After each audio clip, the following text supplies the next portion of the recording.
Welcome. This is Dan Doyle, recruiting coach manager here at NCSA. And today I have the pleasure of sitting down with Case Western Reserve University's head coach, Coach McGuinness. Coach McGuinness, how are you today? I'm good. Thank you for having me.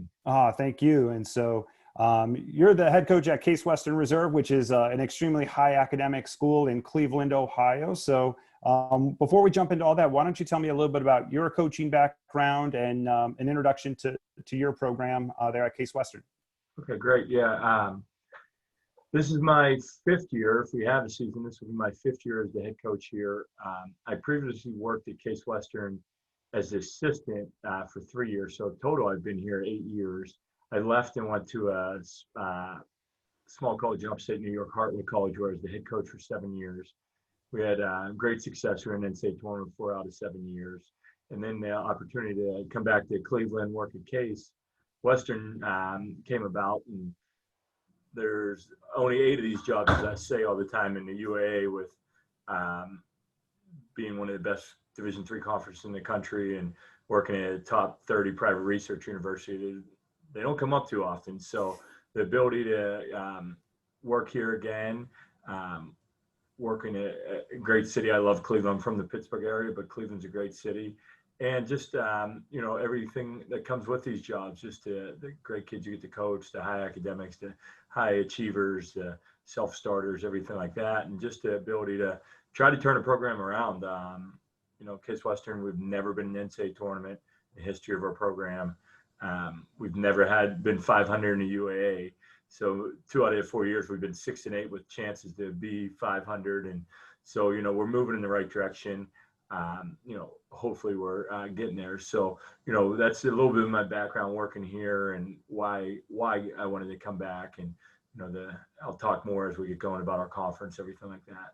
Yeah. Awesome. Yeah. When we say high academic, we are talking elite academic. It is not one where it's just like, I've got a good GPA and I'm one of the top kids in my school. You need to be one of the top kids in the country to be considered at this school. This is up there with the Ivy Leagues, and I'm sure on some national level and rankings, you are higher than the Ivy Leagues or a handful of Ivy League schools with where you are on those rankings. So a very, very prestigious job there. One thing you mentioned is the UAA conference. Why don't we jump into that real quickly, just because it is unique, and kind of tell me, the makeup of that, because I think that is something that definitely separates your program and your conference apart, is that you're Division III, but you travel more than some of the Power 5 conferences do when it comes to your conference. Yeah, it's a unique conference. It's 8 of the top 30 private research universities in the country. We fly over the country. We fly into, we play in St. Louis and Chicago in the same weekend. We play in Atlanta and Rochester, and then we play in Boston, New York City. And, sorry, 1 second. Mm-hmm. My air conditioner turned on there, so you won't be able to hear me. So it's unbelievable travel. It's great schools that we're playing against too. And a little bit of our travel, we'll leave Thursday morning. People always ask, so people, everyone will know. We leave Thursday morning and we'll fly into New York City, and we stay right in Manhattan, right in Chelsea. We always have alumni, so we'll go practice. Usually have an alumni function Thursday night. We play Friday, usually go shoot around, go to see the cities as much as we can.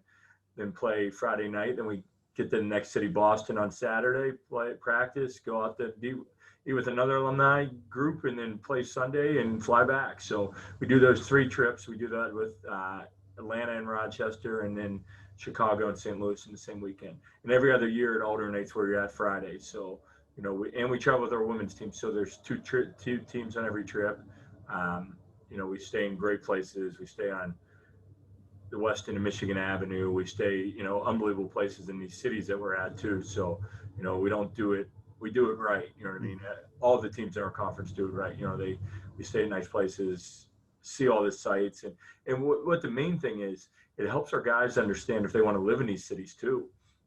Do I want to live? Because most of the jobs our guys get in the finance world or even engineering are going to be in these major cities, or med schools. They're going to be in these major cities and they find out, okay, I can live in Atlanta, or I never want to live in New York City. I never want to come back. We had one of our freshmen 2 years ago, he never was there.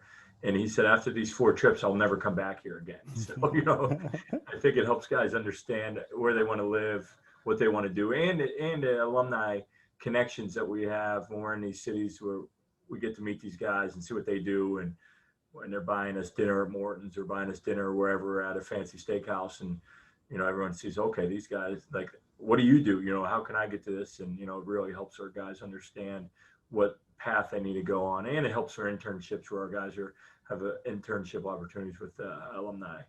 Real good, real good. I played Division III myself, and so our staple was Old Country Buffet. So it sounds like you're a little bit higher than that in terms of the alumni, what they can afford compared to us at North Central could eat. So that's exciting, and what an experience for the players there on your team.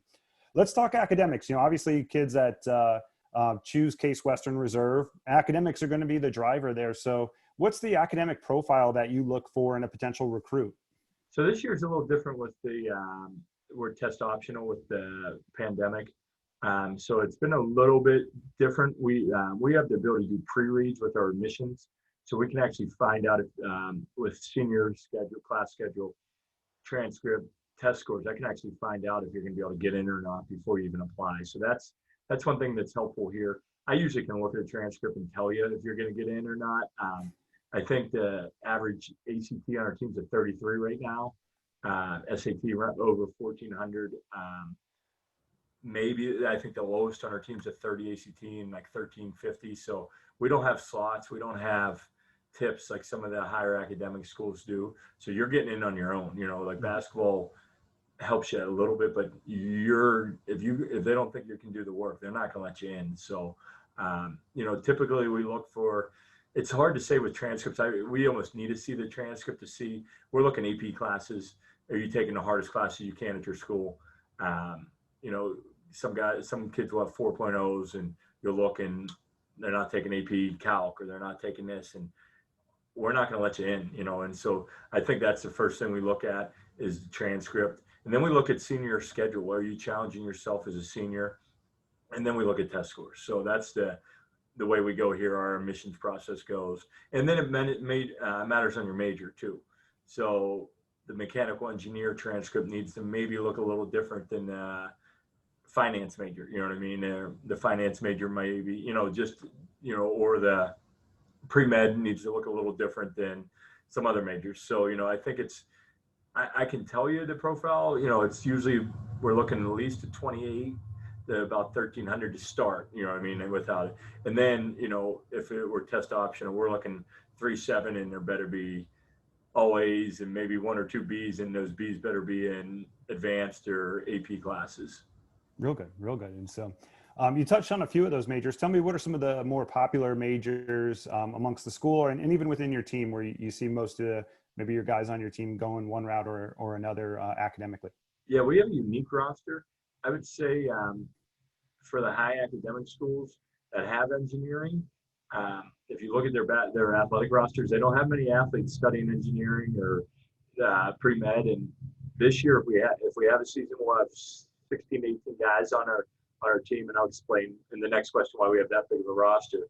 And we'll have 6 mechanical engineers, 3 pre-med, 1 aerospace engineer, 1 physics and astronomy, and then 1 I think chemical right now. I think he's chemical. So that's like more than half our roster is engineer or pre-med, and then the rest are in our business school. So and that's usually where it comes down to. Usually it's about half and half business, and then engineering and pre-med. But I think we're a little heavy on the sciences right now, and so our schedules are unique, put it that way. And so that's where, and that's usually the school is usually about 2/3 with the STEM and about 1/3 in the business school. But I think in other majors, but I think that's changing a little bit. I think it's getting, the business school and other majors are getting to closer to half of the student population. Okay, real good, real good. And then, you mentioned some very rigorous majors there. So does that interfere with practice time or what you kind of expect from your guys in the off season? How do they balance all that? It's unique. It's on certain days we try to stay away from. So I know Mondays are bad with labs. We try to tell guys to take all their labs on Monday if possible. Usually that's an off day with our travel. And So that's why we have a bigger roster. So we'll have practice at 5 o'clock. We're never early. 5:30 is probably the earliest we'll go. We have 2 gyms, which is nice. We have an older gym. It's like a practice gym that we're able to use. That's a nice court and everything like that. So we'll have guys coming from class and we'll have guys leaving.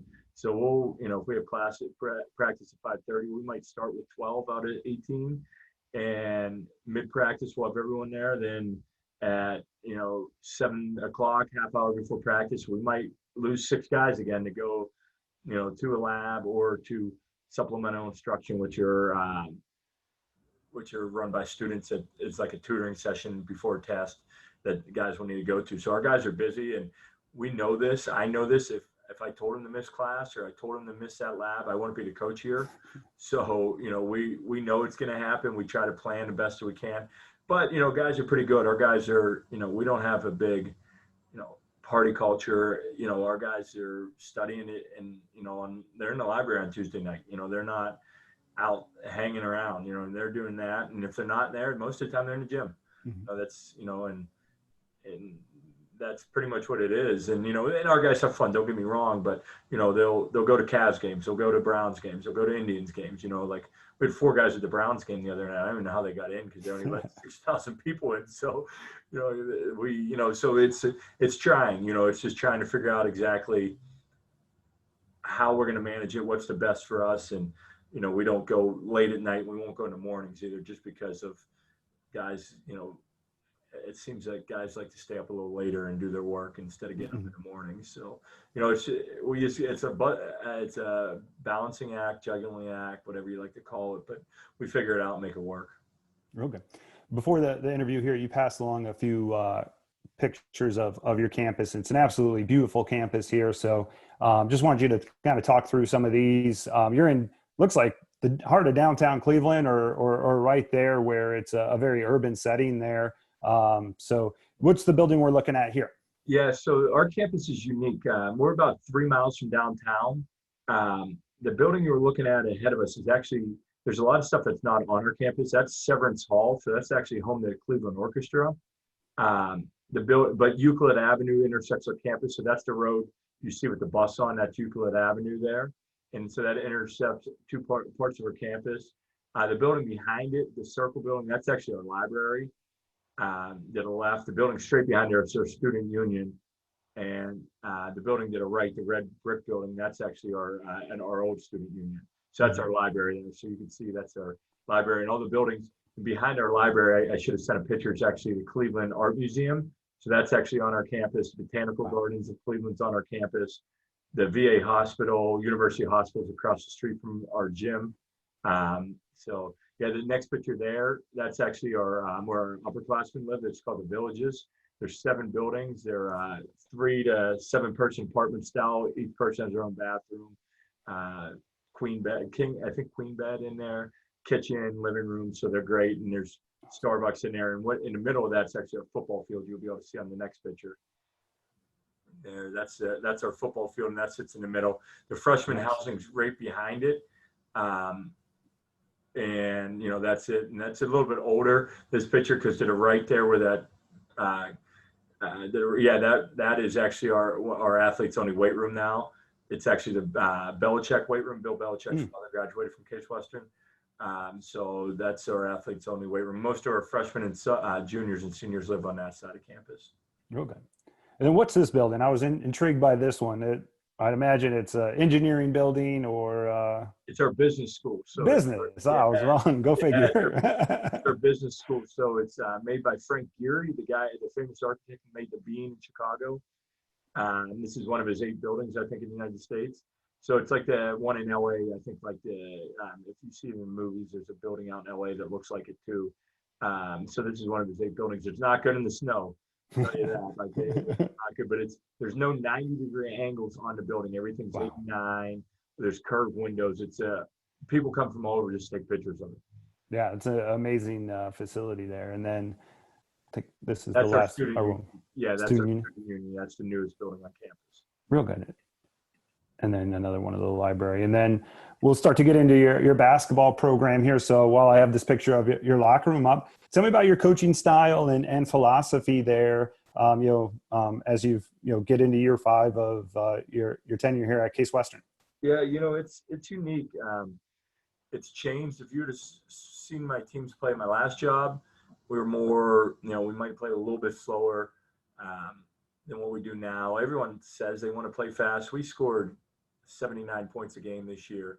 We play fast. Everyone tells every recruit, oh, we're going to play fast. We're going to do this. We're going to do that. Well, we play fast. We want to play fast. But in the end, we want to do what's best with our team. We want to make sure it's the best style of play. Like this year, we switched midway through the year. We switched to maybe playing one style to another style. And, we play more isolation basketball than a lot of teams. Like we try to figure out where our mismatches are, and we take advantage of it. We screen the ball a lot, and then we'll get mismatches, and we'll post that guy up or let that guy go by and try to create, mainly the thing that I always say with our team, what we do is we want to get the best players we can, like everyone, but I don't say you need this, you need that. Like we like guys that can shoot the ball. We shoot a million threes. That's probably one of the first things we look at. And I always say you need a unique style or unique skill level. Like one skill. So you can be a great shooter, or you can be a great passer, and everything like that. That's what we look for. I really don't look for the guys that can really play defense, because I've had enough of those guys, and you try to get them to score on offense, and it's their man stands in the paint, and it really throws down. So we really want guys that can shoot, be good offense players. Because I say as a coaching staff, we can figure out ways to guard. We can put you in positions to guard right, but we can't make a shot for you. Like I can tell you, you need to be here on the help side, and if you're not willing to do it, well, we'll find someone else that can. But offensively, if I say you need to make that three and you just can't do it, like that's, it's interesting, especially like watching the NBA and how they take advantage of guys, and they just go for the mismatches, and that's what we try to do. We don't have the players that are at that level, but that's what we try to do, is find where's the weakest link on defense on the other team, and we're going to take advantage of that guy. Mm-hmm. Good. What's your program's culture, off the floor? What are you preaching to your guys? How are you developing them as people and just off the floor? Yeah, when we recruit, luckily here we get to recruit the highest academic students, and most of those students are really driven academically. We just preach to them to be good people. Like, be good people. We don't, like, knock on wood, I've been here 5 years. We haven't had one guy getting one incident, nothing in the dorms, nothing, it's been great. We tell them all the time, we want to coach good kids. Like, we're lucky. I'm a little bit older. I'm getting older than I was when I first have been a head coach for 11 years now, which is crazy. And, or 12 this week, year 12. And, I'm not chasing you around. I'm not chasing you to class. I'm not, we're not holding your hand. Like, you're here, and we're here for everything you need. And we're going to hopefully develop you into a young man that's going to go on to be a engineer or a doctor or a lawyer, and that's what we're in the market for. And that's what we do. We don't hold your hand. We're not forcing you to come work out. We want guys that want to come work out. We want guys that are self-starters, and that's what we look for. Real good. And then what's your typical recruiting timeline? When do you start to identify players, and then kind of tell me how that picks up through the application process and when you're looking to have those kids make a decision? Yeah, that's, usually we have early action and early decision. So we usually start May, like usually there's a couple of tournaments we're in. We try to go to the Ivy prospect camps if we can. We're actually staying away from them a little bit more. We're trying to figure out different ways, because there's so many academic schools there. It's hard to, and they're just, kids are just running around. There's no structure that much. So we're trying to stay away from them. We try to get guys on campus as early as we can. Right now, we're not allowed to have any visits, but usually in the May and June, we have a bunch of visits coming through. And then we just try to identify who can get in. Our pre-reads help identify. And then we try to tell guys, okay, we have, I think, 1 or 2 students going early decision already. We try to take 1 or 2 every year. And then we try to get everyone else early action, which is non-binding. Early decisions, of course, binding. Early actions, non-binding. And then, we try to figure it out from there. We meet full need. Usually we know what kids we're going to close to getting. And, and then sometimes we get kids regular decision that we'll find later in the process and say, hey, get your stuff in by January 1 or whatever. And, usually we try to wrap it up that we have 2 or 3 committed by the holidays, and then 1 or 2 left in try to get it like process. I'll give a great story, especially about your service. The freshman year in the UAA, we had a prospect camp. I looked at him and I said, "Oh, well, let's invite this kid." I found him on his profile. We invited him. Came. He was the best kid at our prospect camp. We were able to get him, and he was the freshman year in the UAA, and no one else recruited him because they didn't follow up with his profile. Mm-hmm. So that's a little bit of how it works. Like we look at every profile. Every profile that we get sent over every day, we get new ones, and we click and look on them and follow up with the kids that we think academically can do it. So we really use it. And so when people say, "Hey, how do you find guys?" Well, sometimes the freshman year in the UA was the top 5 freshman in the country, average 18 points a game, is found on he sent me, or I found them searching through the 28 ACT or higher, and that's how we found them. And maybe the best players ever played at Case Western Reserve. That's awesome. No one else recruited him, like one other school, and no one looked at his profile. Awesome. Yeah, we love those stories. And it's amazing. Some coaches get so conditioned into doing the same thing year over year. Like you mentioned, the Ivy prospect camp. I remember that as a coach. It's like there's none of the kids that are at that event are going to be a hidden one, and you're just going to get in a recruiting battle with conference schools to try and go after it. So that's awesome that we're able to help you with that and get someone that could be one of the best players out of there. Yeah. And sorry, I didn't mean to cut you off. Oh, no, go on. The thing that we use, like if a kid will say, "You send me an email," I look at NCSA right away and I look up to see, okay, is his transcript on there? Is it more videos on there? What's his GPA? And that's like our main thing. If I just get a random email with no links or a huddle link, and then we look up, research him on your on your website and try to find out if I can find his transcript, or because a 3.7 at some places isn't a 3.7 at other places. Right. Yeah. So, you would even go, or putting words in your mouth, but like to get real serious about a recruit, there's a checklist that you have to get to before you even make that initial phone call, or they get, on your list where you're showing them quote unquote interest. So transcript and test scores are a huge part of that. Most of the time. Yeah. We'll if I get an email or we see a kid, and that's the first thing we do is hey, can I see your transcript?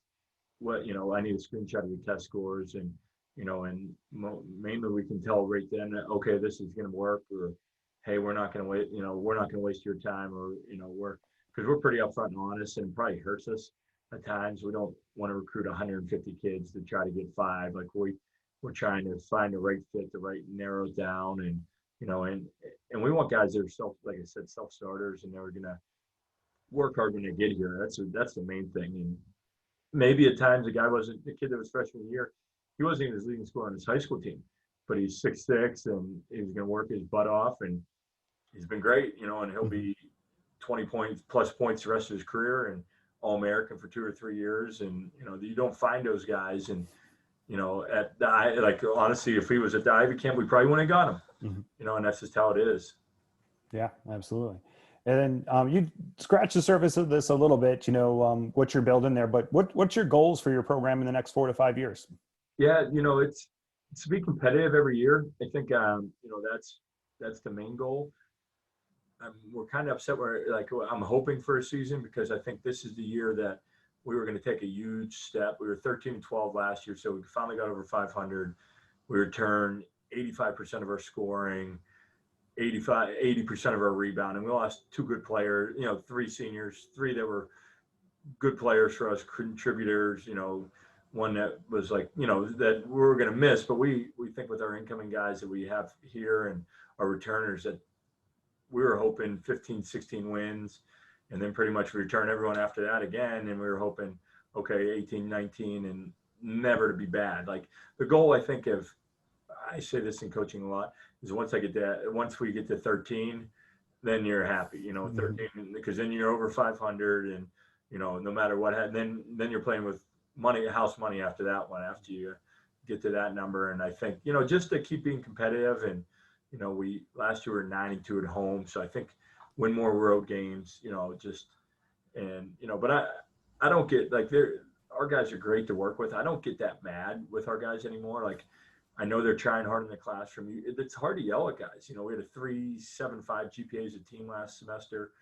Every guy over 3.0, 6 4.0s. Like, it's hard to get mad at guys like that at times. Yeah, absolutely. You know, they're trying their hardest, and you know that's one thing that we've won games just because maybe we didn't have the talent that maybe some other teams aren't like it, but you know the way how hard we played, how we attacked those games, and I think that's that we pride ourselves. So we're going to try to be the hardest working team out there.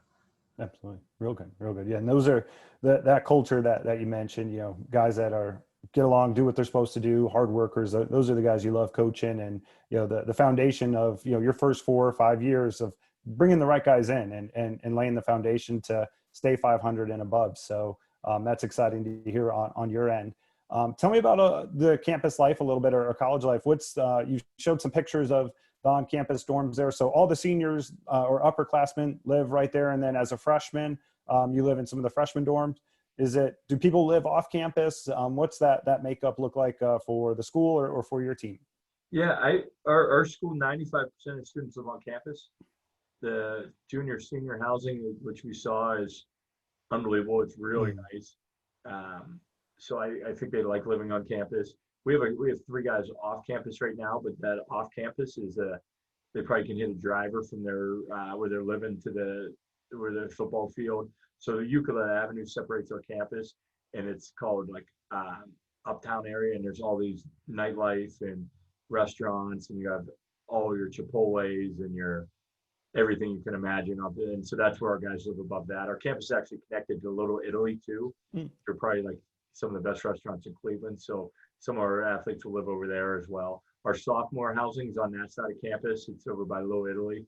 So it's about a mile away from each other. So our campus is massive. So nice. It's about a 15 to 20-minute walk from our gym to our football field. So, so our gym's nice. We only have, it's only men's and women's basketball and volleyball allowed in. No other non-athletes are allowed in our gym. So our guys have access in there all the time. It's open from 6 a.m. to midnight. So you can get in anytime you want, which is really nice. And we have a rec center that's attached to it that the general students use. You saw a picture of our locker room a little bit. So our locker room is named after Mark Termini. So Mark Termini does all the contract negotiations for Clutch Sports with Rich Ball and all those guys. So he's number 2 or 3 in charge of Clutch Sports. So he played here. He's one of our all-time leading scorers. So they used to do all their workouts here too. So we used to have Ben Simmons was here for 6 weeks, and all those guys were here. And then they moved when LeBron moved to LA. So eventually, I think they might be back at some point. But so we have NBA teams practicing here. So 2 years ago, we had 11 different NBA teams practice in our gym because they were so close to where the Cavs play. And before COVID, we had all the NCAA tournament teams getting ready to practice here, and that all got shut down as well. So our campus is nice. It's like you're in a city, like any major city, you got to have your wits about you and shouldn't be certain places at 2 a.m. probably. And, it's accessible. Downtown's about 8-minute car ride. There's a train. There's a rapid. It takes you from here to the airport, to downtown. It actually takes you right into where the Cavs play. And that's free for the students. So you can get to the airport in about 32 minutes. Downtown's about 8. So, so it's accessible for everyone to get to. And Cleveland's a small, big city. That's what I tell all the time. There's a lot of stuff to do, but it's easy to get around to and get the games, get the, whatever you need to. And, so it's nice. That's totally away from the topic. But, I just go and. It helps because if you look at your roster, you're not just recruiting Ohio and PA kids, Michigan kids. You've got a pretty, expansive roster and regionally where you recruit, correct? Yeah, this year we'll have 2 from California, 1 from Texas, 1 from Colorado, 2 from Texas actually. Yeah, 2 Texas, 2 California. Trying to think. We have a good amount of Ohio guys now. We probably have 4 or 5, which is a lot for us. 2 Pittsburgh, and so guys is somewhat regional, and then we're far away. You know what I mean? So we'll be somewhat regional, and then we'll have guys from all over. So and we recruit all over. We try to find guys like from all different areas, and it really has to be the right fit, money, financially. And one thing we're a little different is we're the highest ranked academic school that gives merit aid in the country. So we give out, we're very generous with that too. So students that, if you have, say you have a 34 ACT and a 4.0, you're going to get $30,000. And, for a lot of families, that might be able to say, okay, I'm going to pay 70 to go to MIT, but I can pay 40 to go to Case. It's, that's how, to be honest, that's how we get most of our guys that, that have opportunities maybe to go somewhere else and, maybe a little bit higher rank, but all of a sudden worth $25,000 cheaper. They're going to, and that's why we get most of our guys.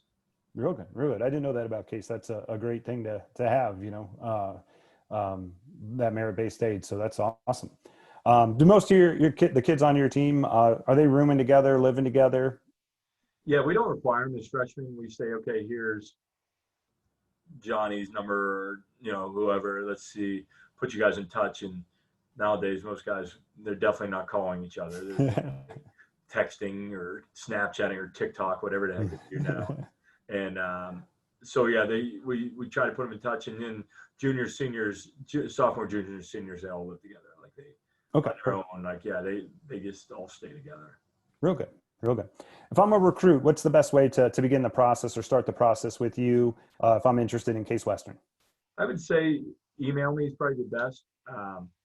Email me over all your information or your link and say, hey, here's my GPA, here's my SAT score, here's what I'm looking to study, here's a link to my profile.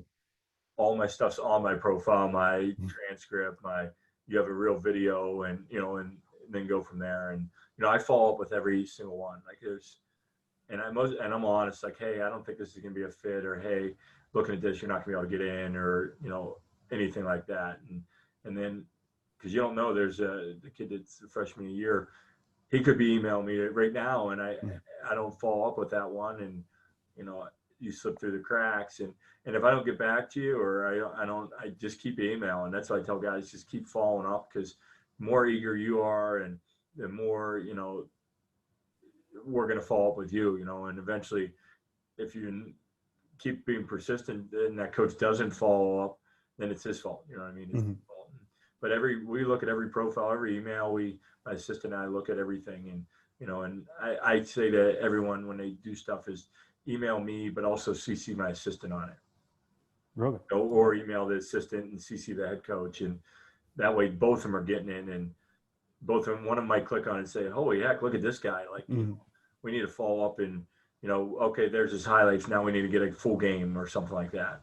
Absolutely. Absolutely. So glad to hear, you've been a head coach for 12 years. You're still one that answers emails and looks at emails. I've had a few bosses that as an assistant that, either forward it on or say, hey, this top recruit emailed you. Have you gotten back? No, I didn't see it, type things. So that's great to hear that, that shows how invested you are in building those relationships with, the prospects and your team.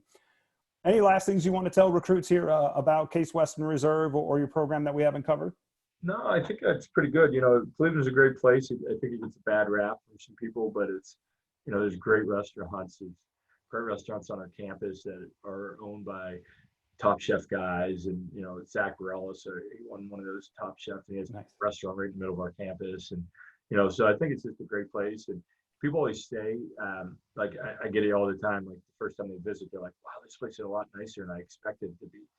And I'm like, "Well, we're a top 30 university in the country. It better be nice." It's like, well, we didn't think we were gonna. And that's usually the first thing, because our campus is unique how it's separated by a busy road. But once you could be on one side and you think you're in a liberal arts school in New England. You know what I mean?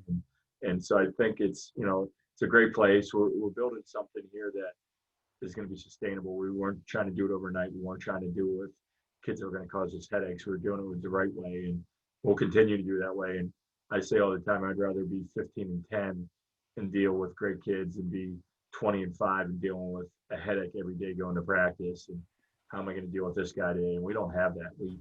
Every day is a good day to go to practice, and that's why I'm upset about this. All this is going on because I thought our team was going to be, I know our team's going to be pretty good, and the ability to go and hang out with those guys on a daily basis. I say every time I walk in, I'm the dumbest guy in the room. That's So last question for you, Coach. Best place to eat in Cleveland or in that Little Italy? I'm a big Italian food guy. Oh, So where are you going for your top spot? that's interesting. I eat pizza a lot, so I follow this Stool Prez on Barstool guy. So Oh yeah. he was just in Cleveland a couple of weeks ago, and so he went to a couple of places I go all the time, and he gave the one a low rating. It's called Il Rione. It's on the west side of Cleveland, about 10 minutes from campus, and he got a cold and he gave it a 7-8 cold. And so like it's that would be if you want a pizza. There's a place called Mama Santos. That's probably my favorite. Nice. It's a cheaper version of the cheaper Italian version, but it's pizza's real good. And I was actually there yesterday. The pasta's good. And then Mike Fratello, coach for the Cats, he lives right on campus, and his favorite place is a little Dolce Vita. So I live in an area where there's like 8 to 10 great restaurants. So I'd bring you over to my area and bring you those places. So Real good, real good. Well, yeah, that sounds appetizing there. And, way to recruit's hard is always through good food too. I know that was one question we always fielded. What's the food like on campus or around campus? So no wonder why you're building some good things there if you're taking them to good pizza joints. And what college kid hasn't gotten through, their 4 years without a good pizza place? Our guys are surviving right now. There's they're with the meal swipes and dining halls and everything. They're not as normal as a box lunches. And we have a Denny's on campus where your meal swipes work, and you can actually go sit and eat in there. So our guys eat at Denny's every meal almost right now. Oh, nice. A lot of grand slams. They didn't realize how much good food Denny's has. So they eat in there all the time. So that's where they're enjoying themselves. Awesome. Well, Coach McGuinness, thank you so much. Recruits, check out Case Western Reserve, elite academic school, and what Coach McGuinness is building there. Also, check them out online. These games are streamed, and some of the Division IIIs that stream them are like a low, ESPN quality. They put a lot of money into stretch internet and streaming those games. So check them out online so you can see the quality of the UAA conference, one of the top Division III conferences year in and year out. Many national champions have come out of there. And Coach McGuinness, thank you so much again for your time, and let us know if we can ever help you here down the line. Okay. All right. Thanks so much.